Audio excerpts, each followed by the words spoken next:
item 8, and I'll just hand them to staff. They're not substantive, but it does mention that I requested input from commissioner, staff, and public regarding mediation, which was the subject of that item. Other than that, is someone not want to make a motion to approve the minutes as amended? So moved. Second. Second that. Discussion. All in favor signify by saying aye. Aye. I abstain. Motions, the minutes are approved. Okay, the next item on the agenda is a review of the first quarter 2013 report. I don't think we ever got one, did we? It's not completed. Ms. Alapat was pulled away working on other projects, and she didn't get the draft completed as predicted. So. All right. We, however, as I understood it, we were going to use this agenda item to talk about generally about the formatting of the quarterly and annual reports. Is that your understanding, Ms. Ham? That was not my understanding, but we can in general. Well, let me ask this. Do my colleagues, are they interested in talking at this point about the formatting of the quarterly and annual reports, or do you want to postpone it when there's, I guess a possibility to postpone it to next time? Postpone that. I'm happy to postpone as well. I don't have my copy of them. I left them at the IRO's office. You mean with your corrections? Yeah, and I don't have that copy with me today, so it's probably beneficial for me to receive that copy and be able to speak to it and put it on next month's agenda. So we'll postpone it. And Ms. Hammer, if you could make a note to put that on the agenda for the August meeting. I will, sir. A discussion of the formatting and anything else about the quarterly and annual reports.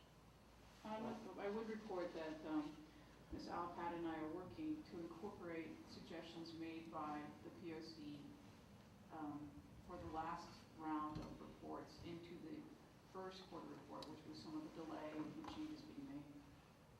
Okay, and I think I indicated at the POC meeting, if I did not indicate it here, that I thought the annual report was a dramatically improved report and much more comprehensive, but still needed. There were some corrections and suggestions I made in there. If I could also make another suggestion, as part of this study that we've been doing, some of the commissioners, hopefully the ones who had agreed to do it, have been calling around to various civilian oversight groups, and in the process been focused on, or asked to focus on, their annual reports and their quarterly reports. And it might be useful, I know that you guys are very, very busy, but it might be useful to have Mr. Alapat or someone look at some of those reports to get some idea of what other people are doing, because some of them strike me as very professionally done, very well done. It may be a source of ideas and suggestions that you may want to consider incorporating. So I just pass that for whatever it's worth to you. The next item on the agenda is the APD policy on training and practice. The APD policy and training and practice regarding searches of homes and businesses to assure officer safety. I put this on the agenda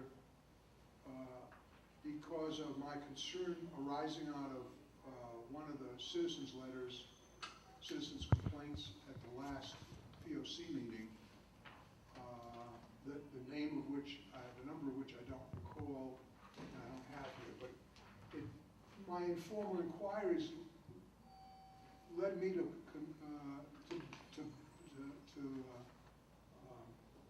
be concerned that APD is training its officers, and it may be the written policy, I don't know if I haven't looked for the policy, but training its officers so that if they have a legal right to enter a house, they also believe that automatically they will have a legal right to search that house for persons for their own safety. And that concerns me because I don't believe that's the law. And so the reason I put this on the agenda was not that we could resolve this at this time, but I would like to propose, subject to discussion, obviously, with my colleagues and the IRO, that we put this item on the agenda for the month of August, and perhaps the IRO can make arrangements, or try to make arrangements, for somebody to come in from the training academy to explain to us how they train on this issue, how they train police on this issue, and also, in the meantime, see if there is anything specific on this issue in the SOPs. But that's basically my concern in the issue, in case, I don't know if either one of my colleagues has any comment. Ms. Hammer? Yeah, Chair Shine, there is an SOP on point. It's 2-17-8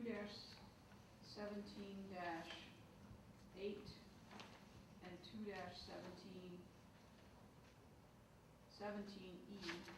which does reflect the law, and I believe the training obviously would be pursuant to what the SOP is, which is 2-17-8 says a quick, limited search of a premise incident to an arrest conducted to protect the safety and officers or others, protective sweep. The area search must be large enough to be capable of harboring a person. That's in the definition section. And then when the rule itself, 2-17-17E, says a protective sweep can only be conducted after a lawful arrest. An officer must have a reasonable belief based on specific and articulable facts that lead the officer to believe the area swept harbors an individual posing a danger to the officer or others and limits the scope of the search to places large enough to harbor a person.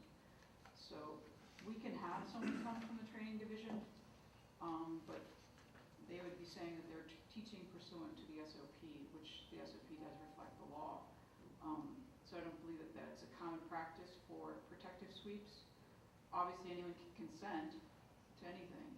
Well, let me ask this. That's very helpful. Thank you, Ms. Hammer. But let me ask this, and maybe, no question, I have a faulty memory. In that incident we talked about, where there was a sweep of the apartment, and the citizen claimed they were looking through drawers for narcotics and all that stuff, and the officer said they were just sweeping for. There was no arrest in that, was there? There is. Or was there arrest? I believe there's arrest, but I believe that the contention was consent. The officer said the individual consented. Consented to enter. No, as I recall it, the officers and everyone agreed that there was at least implied consent for the officers to enter the house. That's not. I don't think there was anything in there about the citizen or anybody else consenting to a search for weapons or people around the house. Well, not weapons, but just as the officer says, protective search. I believe it was the studio apartment case. Yeah. And I believe that the officer was looked inside the bathroom. And so the question is whether or not he had permission to look inside the bathroom door, which is in a single room apartment. So I think that bad facts make bad law. I think that if we want to talk about in general what APD does is one thing, but I think that there's an issue of whether or not, the consent was given in that case is a more overriding issue. But is my recollection correct? There was no arrest in that case? I believe there was an arrest. But was there an arrest? Because this, of course, both of those things you read are both incident to an arrest, which is a completely different situation. There was no arrest. There was no arrest in that case. No, I didn't think there was. But I think that the issue was consent. Well, as I articulated, and the commission, as we voted on it, I believe there was implied consent to enter the house, because he opened the door and made the call, and therefore the officers reasoned they could infer there was implied consent. But there was a completely different issue, that for me anyway, completely different issue as to whether they had the right to go around and go to the one end of the studio apartment and look into the kitchen or look someplace else, because that, to me, that constitutes a search. But I don't know if my colleagues have anything they want to add to this. Chairman. Commissioner Peace. Thank you. I kind of agree with the IRO in that if the SOP says this is what the practice should be, and then there was a particular case that was not the format that was followed, then I mean, that case should be looked at. I don't know that the SOP was at fault. I mean, I agree. But my only concern is what I've been told is the word on the street among officers is that something to the effect that,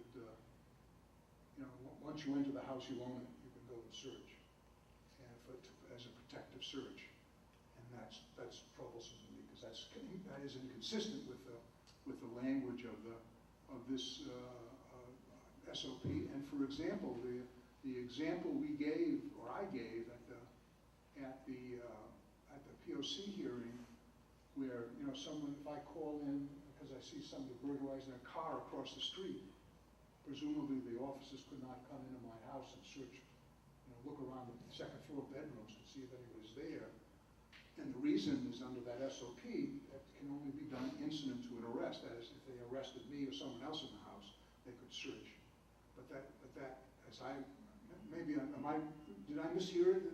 That both of those definitions are searches incident to an arrest, a lawful arrest? Right.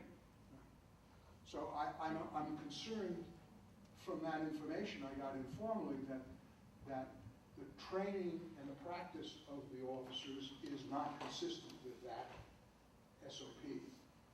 And therefore, I'd like to suggest, in fact, I'll make a motion that we have the training, someone at least begin to explore this issue by having some of the training department come in about how they train on this issue. and the idea would be then we get a discussion about how they're trained and then either make a recommendation to change the training or change the SOP? And then perhaps, I don't know if there's I think the first hurdle will be see what the training is. And then after that decide what, if anything, to do next, because it may be that the training that the practice on the street is not consistent with the training, which is another problem. And I don't know how we'd explore that, but we don't have to face that issue until we hear from the training person. But anyway, I've made that motion. Is anyone second it? I'll second. Okay. Any further discussion? We discussed it. Okay, all in favor, signify, raise your right hand. Okay, it's unanimous that we'll ask someone from training in for the August 22nd meeting.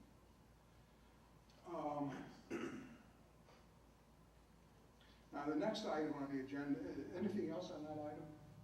Okay, the next item on the agenda is standards established by the independent review officer for inactivating CPC.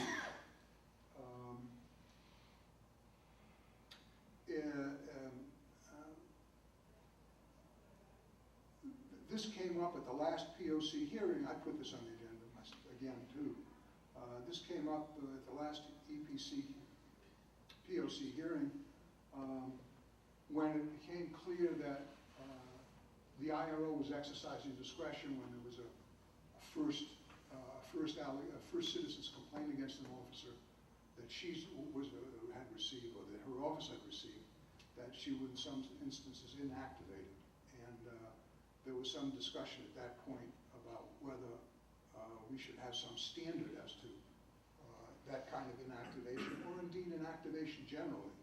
One of my concerns has been, although I haven't articulated it, is that sometimes, and I just throw this out for comment by the IRO, sometimes the letters will say, that there was a preliminary review and there was no SOP violation found, so it should be inactivated. And I'm not sure, sometimes it's not clear to me whether that is a finding that the person's exonerated, that they haven't violated the SOP, and that's why it's being inactivated, or that I'm not sure exactly what that means. And this whole issue that came up in the last meeting was the reason I raised this whole issue of the standard, whether we should have it. And what I'd be proposing here is that the IRO prepare a draft of a written set of standards when she would activate letters rather than do a preliminary investigation with a report of some kind. That's what I had in mind. Anyone else have any? Commissioner Siegel. comment, but I see that Investigator Scott Stoppel has just given Ira Hammer some papers, so maybe she'd like to enlighten us first, and then I'll go into my comment. Well, Investigator Scott Stoppel pointed out with the rules of the POC, Section 5, Article 4, Section 5, talking about inactivations, and there are already rules set forth about inactivations. The IRO, with approval of the POC, may inactivate or dismiss CPCs. Complaints may be inactivated for any one of the following reasons. The complaint wasn't filed within 90 days. The officers complained about are not APD officers. The officers deployed for military duty. After a thorough investigation, the officer involved in the alleged conduct cannot be identified. The complaint was successfully mediated. The citizen withdrew the complaint. The complaint, number 7, the complaint contains no allegations of violations of standard operating procedures. And then it goes on, there's 5 more reasons that can be inactivated. Okay. And so it's within the power of the IRO to do that. I have adopted a policy within the office of only inactivating for no SOP violations, like I said, on cases in which it's an officer who does not have a disciplinary history. And I've checked with the Internal Affairs Division Commander Roseman and Lieutenant Jordan that I certainly can check with them before inactivating for no SOP violation, and to make sure, in fact, that is true, that the officer has no disciplinary history. Can you read again the provision, not the whole thing, just the one you're relying on? The citation again, please, if you It's don't mind. subsection 4, Article 4, Section 5, paragraph A and B. Complaints may be inactivated for any one of the following reasons. Right. Number 7, the complaint contains no allegations of violations of standard operating procedures.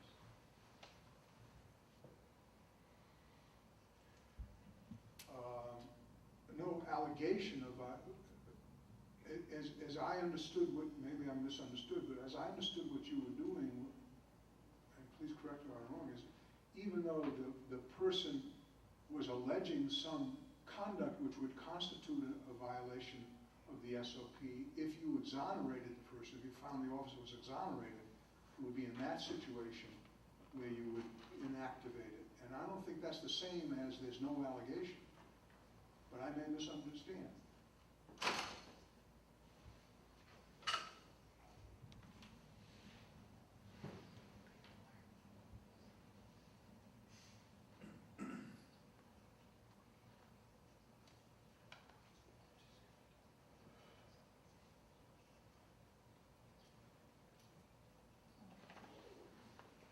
Also in subsection C of that same section, it says the IRO POC may require the full investigation of a complaint before inactivating it. The complaint may be referred to Internal Affairs for them to conduct the internal investigation. So that the inactivation, even if there is an allegation of an SOP violation, but there is no SOP violation, that is done after full investigation, typically. And so that's the provision in which that is operating. So there are 2 separate cases of hypotheticals. I believe your committee proposed or submitting the hypotheticals being the complaint contains no allegations, and then the complaint contains an allegation of an SOP violation after a full investigation may be inactivated. Commissioner Seal. Thank you, Mr. Chairman. I wanted to talk about this a little bit and try to get behind what the IRO's actions were and the purposes of them, and then on to a different, perhaps, future. It was my understanding that at least part of the IRO's motivation in inactivating the case entirely was to preserve the record of the officer who previously didn't have any allegations of misconduct against him or her. In light hallway chat later with an investigator I believe I came to understand that just by having a CPC filed against an officer, it was noted and put into that officer's record, which seems okay, but, and it's important that the department track all officers as to, for one reason or another, is not found guilty of the SOP violation. It seems fairest to me that the department reasonably track all officers and all of the alleged infractions against them, but that only in cases where actual wrongdoing and a violation of SOP occurs should there be a mark on that officer's record. In the rest of them, there may be a need to notice that there's a frequency of contacts that are failures of one sort or another and that generate citizen complaints. And that's another sort of level of watch that the APD may want to put an officer on and say, this person just seems to have a nose for trouble and they keep getting in trouble, and we want to have another side chat with the officer. But it would seem to me that the department too could be looking at a less punitive stance toward officers that are exonerated or that there's no violation found. And I'd like the department to analyze that too, so that their records aren't blemished, their chances for advancement aren't blemished, just because somebody's accused them of something. In addition, I have an ulterior motive that will attach to this and go further, but in the event that we are able to institute good quality mediation and formal mediation, it seems to me that a mediation in which the officer and the complainant come to an agreement need not carry with it any burden of negativity toward that officer. If the officer says quietly in a back room, I had a bad day, and the citizen says, I've had bad days, I understand what you said, I appreciate your apology, and they go away, it's really possible that the officer could end up without an infraction, without a ding on his or her record, and be able to move forward. Just to note that a complaint was filed, and then the frequency of those would be tracked. That's sort of where I'm headed. And that too could occur for CPCs that are, for one reason or another, dismissed without findings that the officer has done wrong. To address your concerns about mediation, that is a reason for a case to be inactivated. That's section 5B5. The complaint was successfully mediated, so it would not, even under the current practice, in any way impact an officer.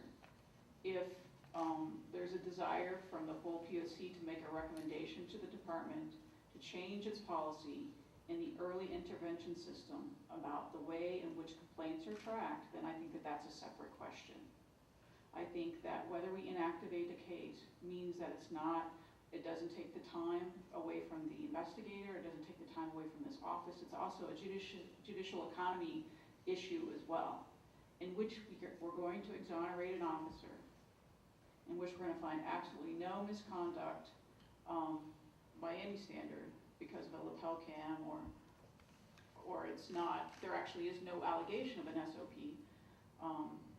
then it's an office use of resources issue as well. So I think that there are many fronts, but I think that the request that because under the early intervention system, a complaint against an officer counts as a negative mark towards needing further discipline, no matter even if they're exonerated or not sustained, versus in an activation. Well, and my own reaction is we ought not to be. I mean, that's a decision for the police department to make. I don't know what Commissioner see. It may be an area that we can be of help to the police department in their retention of good officers and in isolating the officers that are doing wrong or repeatedly doing wrong. It was not my understanding that a mediated solution was not noted into an officer's record. It was my understanding that a mediated solution and in fact your inactivation letter all contribute to the officer's record. And I think those are areas that APD can help us and work with us, and we can work with them to lift the burden administratively and in terms of the record for these better officers, that there was an accusation made that didn't amount to anything. And I don't want to see those people dinged. On the other hand, I am concerned for good record keeping as well. Well, if the case is mediated, it would be in an activated and it would not be in the officer's file. It would not be in That is not what I heard 2 weeks ago, and Well, I don't know where you heard it, but these are the rules. those are our rules. I don't know about the APD record keeping and rules, and that's an area that continues to be of interest. If an officer gets a complaint, the only negativity that affects them in their career, if the complaint is sustained, then it affects promotional opportunities, transfer opportunities. The mere fact that an officer receives a complaint, if he's either exonerated, not sustained, doesn't have any those type of negative effects on their career prospects. But under early warning system, which is an early intervention system, which is a completely separate entity, all complaints, regardless of disposition, is counted as a hit. What we mean by hit is, it's just something that a complaint was filed.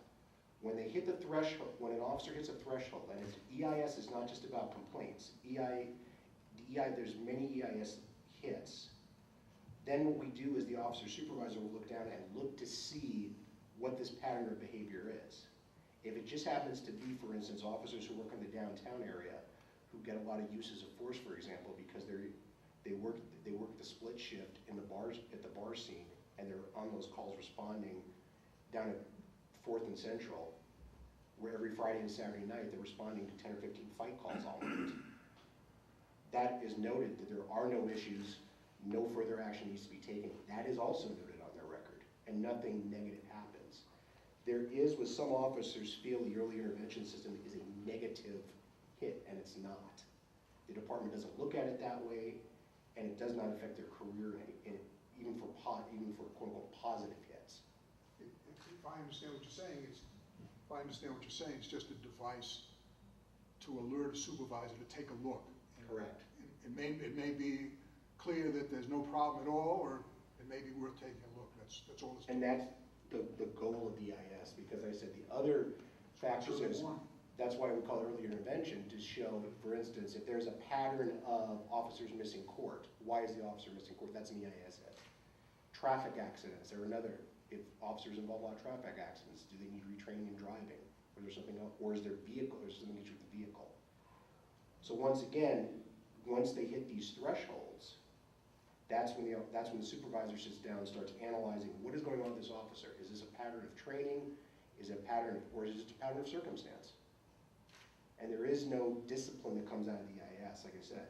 The only negativity on the complaint side is on the sustained complaints. If all the complaints, they hit the threshold of complaints, they're all exonerated, inactivated, mediated, the supervisor looks at it, analyzing, it just goes, because we have some officers just, for lack of a better phrase, maybe bad luck.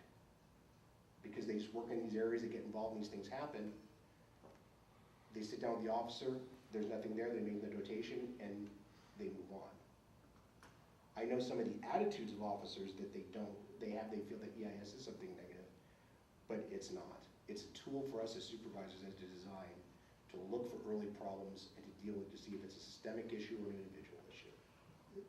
What occurs to me, if I may, Commissioner Siegel, what occurs to me is that if that's true and it makes a lot of sense, it seems to me you ought to also put in activations. Because it could be that the officers repeatedly getting mediated, for example, for whatever reason, and that may be something that the department may want to look at. I'm not suggesting we're going to resolve this here today. I'm just throwing it out as a possibility. But before we go on, I'm still hung up on the original issue, and that is the standards. As I look now at what you're referring to, for example, subsection C of subsection 5 simply says the IROPC may require the full investigation of a complaint before inactivating it. That does not stay as what the reason is for inactivation. That's what's in subsection B. And if you look at what you focused on, and maybe what we're talking about is just adding a new, and I'm not necessarily opposed to it, adding a new criteria for inactivation. The one you've been relying on, I lost it. Oh, there's 7. The complaint contains no allegations of violations of standard operating procedure. Hypothetically, let's assume that the good lieutenant stops me on the street, and I ask him for his, name and rank. And he gives that to me, but I nevertheless make a complaint about it. I said that officer didn't give me his name and rank he was supposed to, his name and whatever else it is, or man number or whatever. And you look at the video, and it's clear that he gave it to me. Now that's a situation where I've made an allegation of a violation of the standard operating procedure, so 7 doesn't apply. And yet, from what you're saying, and I'm not necessarily disagreeing with it, that's not something I don't think you'd have authority to inactivate on the grounds that you found, that you exonerated him based on the evidence from the allegation. So I guess what I'm coming down to is, I would like to see us, and whether you draft it or you want me to draft it, another rule change that would have another grounds for inactivation, which would spell out the fact that if there is an allegation in which there's an exoneration, and it's the first time that there's been such a citizen's complaint or an IA complaint against the individual, that the IRO has discretion to inactivate it. But lay that out in the language of a proposed amendment. So that's where I'm going. Did you have a comment, Commissioner Pearson? I did, I guess I'm a little bit confused. The lieutenant's saying that these, I guess we'll call them hits, for lack of a better term, all of these hits can be used constructively to maybe see a trend, which is one of the things we're tasked with looking after is trends. If these hits can be used to track those trends, why would it be a bad thing to have them in there? I mean, I guess what we're looking at is drafting language to not notate a hit. I mean, Well, that is, I understand it, what the practice is. Is that correct? Our understanding with the IRO said that the APDs does not put inactivated cases into the early warning system? That's true, they don't. Well, maybe. And they don't keep track of that. But I also think, to me, even a more overriding issue is the staff use of time. The time to write up an activation and get a case done and there, I could go through and give you the numbers of the no SOP violations, but it says less than 10% would be my say for the inactivations that come across. The vast majority of inactivations have to do with the other ones. No, not APD, outside the time limits, the jurisdictional ones, if you will. And so for us to get away from that practice totally, I think is a bad idea for a lot of reasons. Okay, you understand, I'm not suggesting you get away from the practice, right?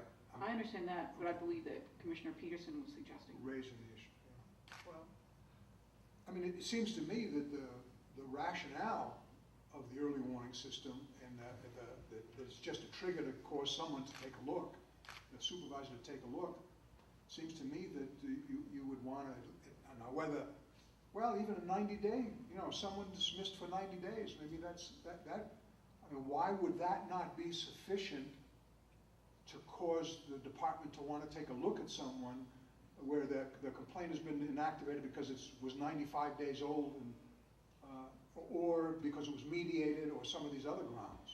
Well, we don't have jurisdiction to investigate it, so often they say it's Officer Smith, and it's really Officer Jones. And so you're not going to ding Officer Smith. Okay, so you could end up put in the wrong place. Which has happened. We've had the allegation come in like that.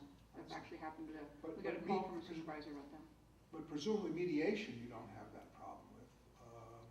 Whether it's an informal mediation, which is most of them, I haven't seen any formal mediations yet. They're all the informal mediation, where the guy's sergeant is called, or the lieutenant, and he talks to the officer, and then the complainant says they're fine with that. Well, Commissioner C. Thank you, Mr. Chairman. At this point, I'm not ready to make any decision or recommendation. Maybe the full POC needs to pick it up. I'm inclined to agree with Commissioner Peterson and take issue with IRO Hammer for the moment and not grant you the extra leeway. If an allegation of an SOP violation has occurred, I think it needs to be finished, fleshed out, and brought forward as a case, whether it's 10% of our cases or what. Hopefully, if it's a simple case, it doesn't take a ton of staff time. Because of what you're saying, the expectation is that you'd be putting it toward us for exoneration or other finding of no fault to the officer, and that we could appropriately deal with it that way. The upshot would be the same, presumably, to the officer. The only odd case would be where the POC as a body overturns the IRO, in which case I'm glad that the case came up. I am extremely grateful to Lieutenant Jordan for his clear explanation of the early warning tracking system and why it doesn't constitute a ding on an officer's record or chances for advancement, transfer, and the rest, and professionally. I think that's an extremely important clarification that's come to me in the course of this conversation. I'm grateful for it. Thank you. Let me make a suggestion that we, because I think it's premature to bring anything to POC at this point. Maybe the way we can precipitate this issue out, I don't know if that's the right word, but if for the August meeting, if the IRO could prepare a 1 or 2 sentence amendment to section 5B, articulating the kind of discretion you think you ought to have and on what the limitations on that discretion are. It's the first citizen's complaint, and there's no both to the IRO and to IA, and whatever your other criteria are, and put together a draft to present to the long-term planning committee the next time, and we'll take a look at it and see whether it makes sense. Have a vote, and then take that to, depending on what the vote is, take that to the POC for their review. It's good. Would that be acceptable to you? That's fine. Any further? Okay, that concludes. I'm glad this is going to be a fast meeting. Now, number 7, status report of the implementation of the POC's recommended SOP amendment relating to the prisoner security bathroom issue. Just what's happened, if anything. Nothing has happened. I've made a. I thought we were just going to discuss that issue. That there seems to be that there's no SOP. Is that correct? Right. Right. And I think the motion that was passed at the POC was asking you to talk to the chief of police, and either you or Investigator Scotchable raise it with the SOP committee about an amendment to that to clarify, amendment to the SOP to clarify or give discretion to the officers and clarify in some way so you don't have a 73-year-old man who can't clean himself. Okay. I was unclear that that's what the motion was. That's my recollection. But I'll look at it again and make sure. I just thought it was something that was going to be discussed. My understanding of the motion was that it was going to be discussed at this meeting, not that it was already a done deal.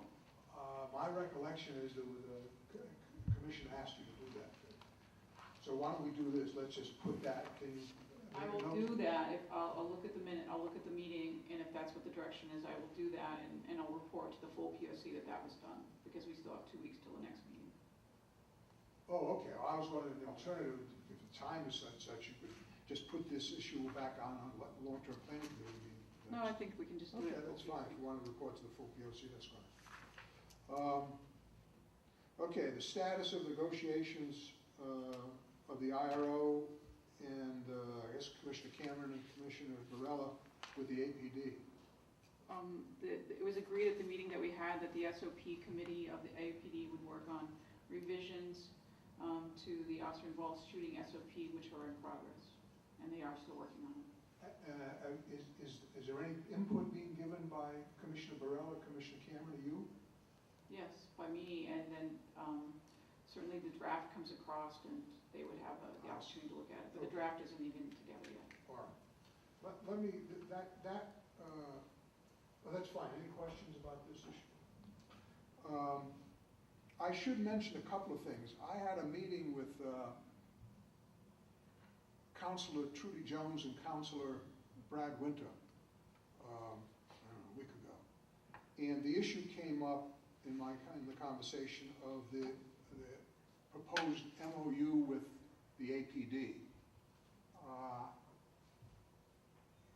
Councilor Jones was concerned about that, very concerned about that, because she was of the view that if there was such an MOU, it should go to the city council for approval. I indicated that, I didn't think that was necessary, but I indicated there was a moot issue, as I understood it, because although the chief of police originally indicated a willingness to do an MOU, it's now, the posture of it now is that there are going to be proposed amendments to the SOPs rather than an MOU. Is that correct? I would say that's incorrect in that he suggested that a willingness to an MOU, he was willing to discuss the issue. Upon discussion, decided that an SOP change was appropriate. Okay, that's fine. I appreciate that clarification. So based on that, if it's just going to be SOP changes, Councilor Jones agreed that SOPs didn't have to go to the city council for approval. Well, that would be a really big change. But so that it's a moot issue, and I indicated to it's a moot issue. But I just wanted to bring it to the attention of the lieutenant and you that there was such a conversation. But I think it's going to be a moot issue if you're just going to amend the SOPs. But I would like to use this opportunity to ask you a question about an article that was in the paper today. And that is the article about the officer who has been fired because of for whatever reason, related to the blog. What I'm a little concerned about is that was a citizen's complaint according to the article that was investigated by the IRO's office, in that, as I understood, it should go through a process of the command review and then come to the POC. But from what the article indicates, the officer's already been fired. And so what's the POC's role in this? I mean, this is like, where's the POC supposed to come in this process? Could you help me in understanding further what the process is, Ms. Hammer, about, at what point, if discipline is warranted, at what point it's going to be imposed, and is it always going to be before the POC looks at it? And if so, what is the POC looking at it for? I mean, because as I understood it, if there's a disagreement, for example, between the IRO and the chief on the facts of a particular situation, that's supposed to come to the POC, and if that can't be resolved at the POC, there's supposed to be an appeal to the chief administrative officer. Well, I mean, if in fact, when there is an agreement, if there's going to be an implementation of the agreement through firing someone, it seems to me it kind of does make us kind of moot. And could you help me with this? I can't discuss any pending personnel matters before the department, and what the department does, disciplining its officers is what the department does. I can speak in generalities. Just the process. The process in general is that our office receives a citizen complaint. We fully investigate a citizen's complaint, and I write a draft letter of my findings. Then that letter and the full investigation is put in a file folder with all of the supporting documents and any evidence. It's given to the department. The department then gives it to the commander of the officer alleged misconduct, the officer's commander. The commander makes a decision whether or not they agree with the findings of my letter. Then the commander gives it to the deputy chief for that individual officer, and the deputy chief makes a decision whether they agree with my findings or not. And then the chief looks at it. 3 people at the department look at it, and the chief makes a decision whether he agrees with my decision or not. And a non-concurrence is between me and the chief, because the chief has the veto power over the other 2. It's ultimately the chief's decision based on input from the other two officers, or employees, command staff.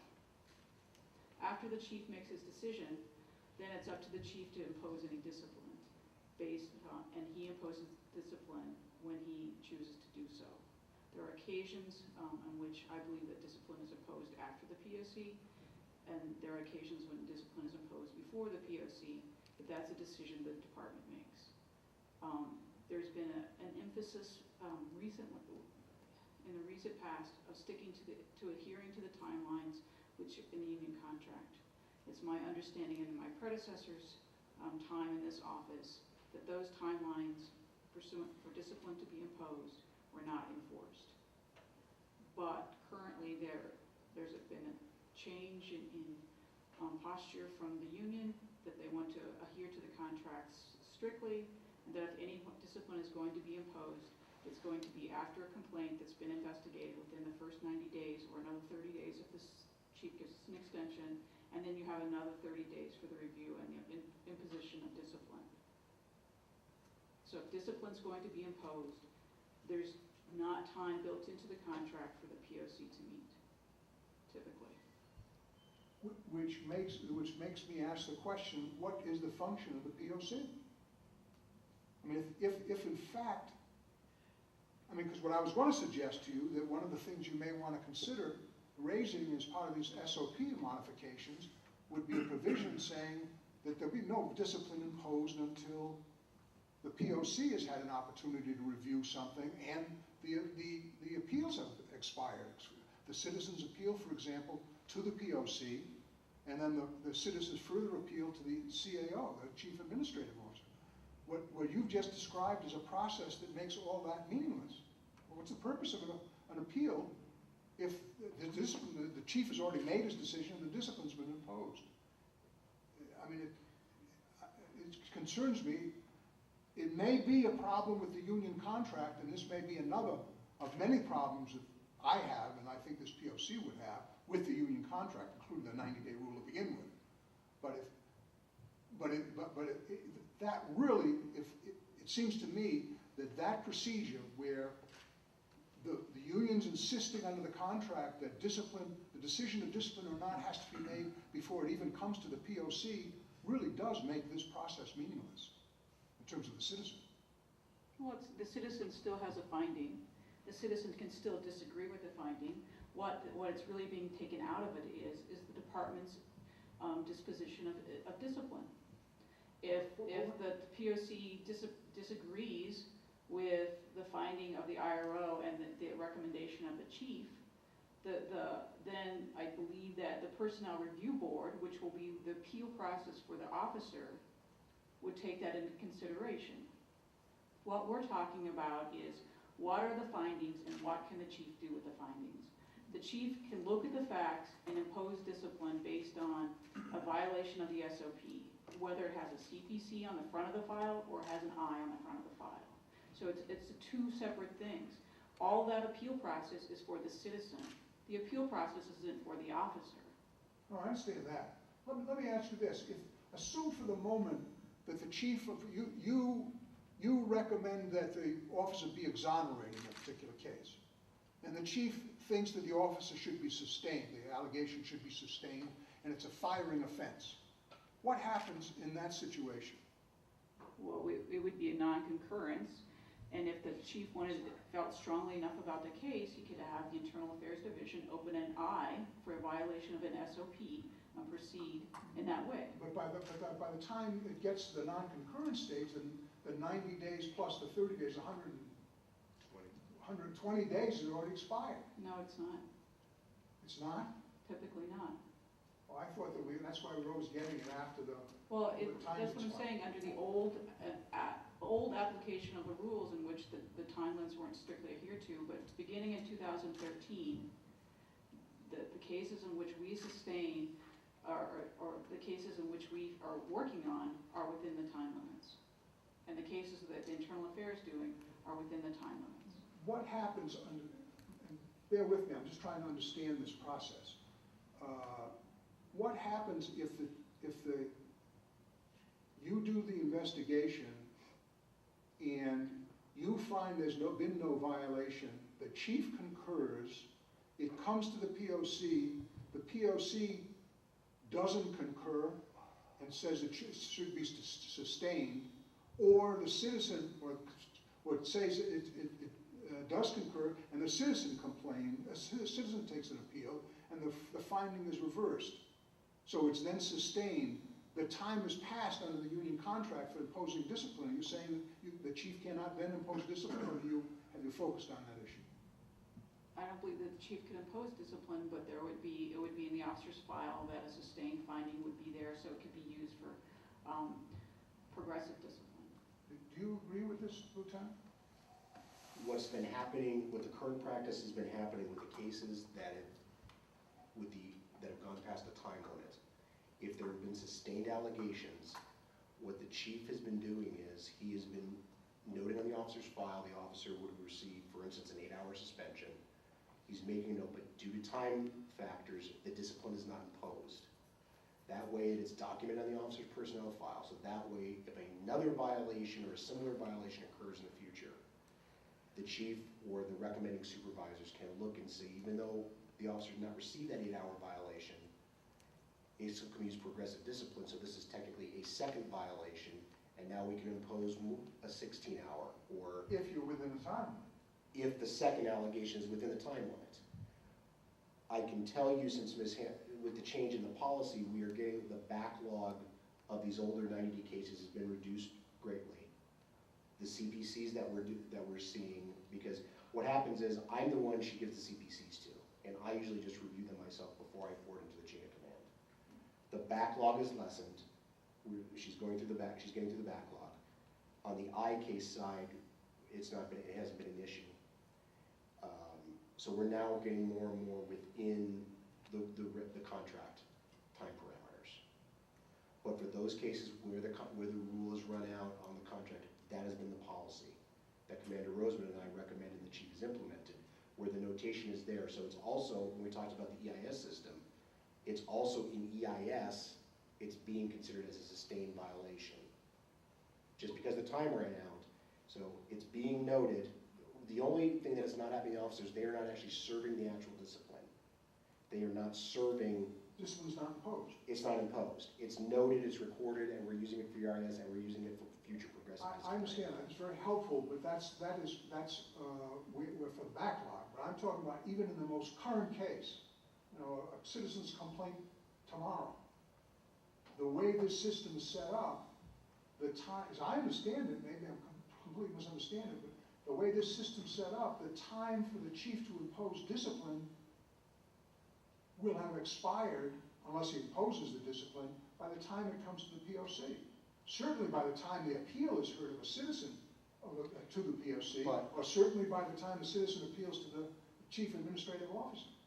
But that's only, usually in those cases, usually a citizen's only going to appeal, in my experience, if the chief or the IRO find a not sustained violation. I've never seen an appeal situation where the IRO, Yeah. where they've sustained the allegations. All right, so let's not talk about the appeal, let's talk about the POC and its initial decision making. The time, as I understand it, it's 90 days plus, in an unusual case, 30 more days. I assume that's relatively unusual when the chief extends. Or is it? Not necessarily. The chief extends, and then there's another 30 days for review. So it's 90 plus 60. Which is 150 days, Right. I think. And in terms of when things get to us, they don't get to us in 150 days, do they? Sometimes, the new cases they do. But the POC is about the citizen, the chief is about the discipline.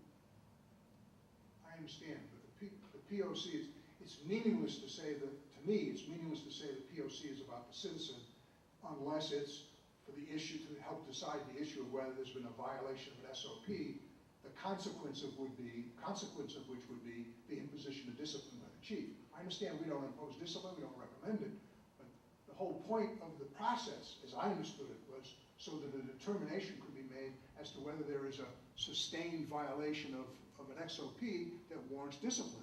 And for us to be involved in it, it only is meaningful if it happens, if we review it before the final decision is made and discipline is imposed. I spent too long already, but does anybody nobody wants to weigh in on this? Commissioner Siegel. Yeah, I had somewhat different concerns than you. I don't know anything about that case except the newspaper article I read, and I don't know to what extent it was thorough or correct. My concern fundamentally is in the case where the IRO would expect to sustain allegations against an officer and up the ranks in APD review of your written findings. They say that's just not right. We think that shouldn't be found that way. And I'm going to ask you, have you ever changed your findings based on input from the supervisors, the assistant chiefs, or the chief to during that process, have you had need to reverse your first draft findings? Since I've been here, 10 months, I believe, there's been one case in which the chief and I disagreed about that, and the procedure when we do disagree is to sit down and confer, and we go over all of the evidence together, and there is give and take in that conversation. And there wasn't that, it's supposed to be, and there in fact was. Okay, so there's been exactly one case, and that's what occurred, and then there was not a non-concurrence issue. Turned out to be a non-concurrence because we resolved it, that he and I could both agree that this is what the facts revealed, and that we resolved the disagreement. You just said it turned out to be a non-concurrence, but in fact, I believe you mean to say it turned out to be a concurrence. It was not a non-concurrence. It turned out to be a concurrence. It was initially believed that it could be a non-concurrence if we all couldn't sit down and talk about the facts and review and discuss what the facts were. Do you have any concerns under the current structure, whether your independence is challenged, whether you would have a problem finding differently than APD? No, I don't. I've sustained officers all the time. I go on the facts. APD agrees with you on those cases, though, is my understanding, 100% of the time. APD agree. Not every member of APD. I've certainly, the chief has overruled commanders and deputy chiefs who have disagreed with me. So it's I don't get paid any more or any less. I have no reason not to go forward on the facts. And what APD does with what I do, it has no bearing on what I do. And ultimately, it is reviewed by the POC. And if you disagree with what my letter says, then as you have on more than one occasion, you send it back and it's rewritten, or it's reworked, or it's reinvestigated, or the remand occurs. So I go forward on the facts, I stand up on the facts, and my independence is based upon the facts. And my interpretation of the facts, and if other people interpret them differently, then that's their prerogative. Okay, I'm structurally concerned that you need not ever fear for your independence, the sanctity of the IRO's office, and your ability to find as you see fit, separately and differently from APD, if that needs to happen under this chief, under a future chief, under any circumstance. Structurally, right now, you answer, formally speaking, to the mayor, as best I understand. So does the chief of police. You answer to the same boss. If you two were squabbling about some case, or some cases, it could be a real problem for our city. I don't believe that, I don't answer to the mayor. I'm hired by the city council. I'm nominated by the mayor, but I'm approved by the city council. So I view that the city council is my ultimate hiring authority. Okay. But my direct supervisor is the Police Oversight Commission, who thoroughly, as you know, reviews my work. And so that's those are the two bodies that I answer to. Yes, does whoever the mayor is at the moment have to renew make a nomination to renew my contract in 2 years? So yes, is he in the loop? But I don't report to the mayor. I don't do anything with the mayor per se. I've met the guy once. That's when he nominated me. And I can tell you that I believe that the chief has met the mayor more than once, but he is directly hired by the mayor and is an employee at will of the mayor, and he's in the direct line, and he's not. There was a motion a bill to have the chief approved by the city council, but that did not pass. Okay, and as we all know, the council's considering review and possibly redefinition of the ordinance and these lines of authority. And those are some of the reasons why I'm asking these questions. If there's ways that it could be cleared up, ways to alleviate you of any undue pressures and grant you greater freedom or independence, it would be important for me to hear that. But I don't believe that there isn't any undue pressure. Thank you. All right, well, let's close this discussion about it. Let me just ask a question. Is it your impression, Ms. Hammer, that once we're up to date on the CPCs, that the POC will have the proposed letter to review and be able to vote on it and discuss it prior to the time when the chief has to make a decision to impose discipline or not? I don't, sometimes, but not all the time. Our goal is to get it to the department within the 90 or 120 days by us, and give them that discretion to decide what they're gonna do. Because ultimately, if discipline's going to be imposed, it's going to be imposed because the chief agrees with what I say, what the findings are, based upon the facts that are present. And whether those facts came from an I, or whether the facts came from a CPC, the chief looks at the allegation and he looks at the facts for it to impose discipline. But the point is that because of the union contract's time limitations, because I understand it either in the rules or I'm not sure where, but there is a 30-day limitation on the internal review by the police department, is there not? Correct. That's correct, that's from the contract. Okay. So if anything were to be different, it would be a change in the contract.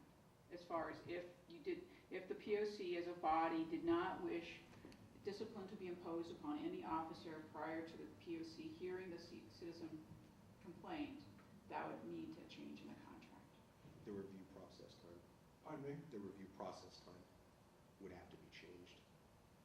Okay. All right, that's a major issue, especially now that we're talking about redoing the ordinance and all that stuff. That is a major issue, it seems to me, that we've got to address. Well, you can redo the ordinance, but it can't be in violation of the contract, so I I think it's... understand, but the ordinance can say something about future contracts and what they can and cannot do in the future contracts. I mean, that's one of my concerns. Commissioner Seaver. I'd like to summarize